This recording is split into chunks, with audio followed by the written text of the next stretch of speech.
Hello welcome back to another episode. ഇത് 2024 December 31 പോയിട്ടുള്ള ഒരു പ്രൊഫൈൽ മെസ്സേജാണ്. പ്രധാനമായിട്ടും IT qualification surveyor trade certificate ഇല്ലാതെ ഡിപ്ലോമ ബിടെക് മാത്രം ഉപയോഗിച്ചുകൊണ്ട് എക്സാം എഴുതുകയും ഷോർട്ട് ലിസ്റ്റിൽ ഉൾപ്പെടുകയും ചെയ്തിട്ടുള്ള കാൻഡിഡേറ്റിനാണ് ഈ ഒരു മെസ്സേജ് പോയിട്ടുള്ളത്.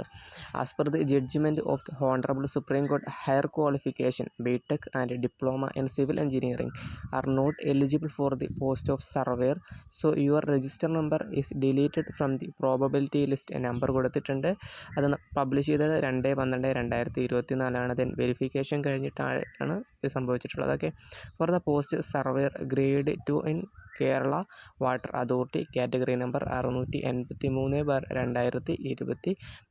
ഓക്കെ, അതായത് സർവേയറിൻ്റെ ഉയർന്ന യോഗ്യതയല്ല ഡിപ്ലോമയിലെയും ബിടെക്കിൻ്റെയും സിവിൽ എഞ്ചിനീയറിംഗ് എന്നുള്ളത് ഒരുപാട് നാളുകൾക്ക് മുമ്പുള്ള സുപ്രീം കോടതിയിലുള്ള ഒരു ജഡ്ജിമെൻ്റാണ്. ജനാർദ്ദനൻ കേസ് എന്നൊക്കെ പറയും. ഓക്കെ, അതൊന്ന് റെഫർ ചെയ്ത് കഴിഞ്ഞാൽ അതിൽ വളരെ വ്യക്തമായിട്ട് അതിൻ്റെ ഡീറ്റെയിലുകളൊക്കെ കൊടുത്തിട്ടുണ്ട്. സോ അതിനെ അടിസ്ഥാനപ്പെടുത്തിക്കൊണ്ടാണ് ഇപ്പോൾ ഇത്തരത്തിൽ ഈ സർവേയർ പോസ്റ്റിൽ നിന്നും ഡിപ്ലോമയും ബിടെക്കും സിവിൽ എഞ്ചിനീയറിംഗ് ഉള്ളവരെ പുറത്താക്കിയിട്ടുള്ളത്.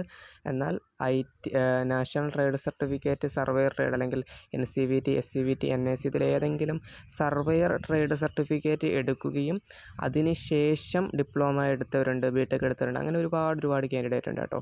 അവരെ ഒന്നും ഇതിൽ നിന്ന് പുറത്താക്കുന്നതല്ല.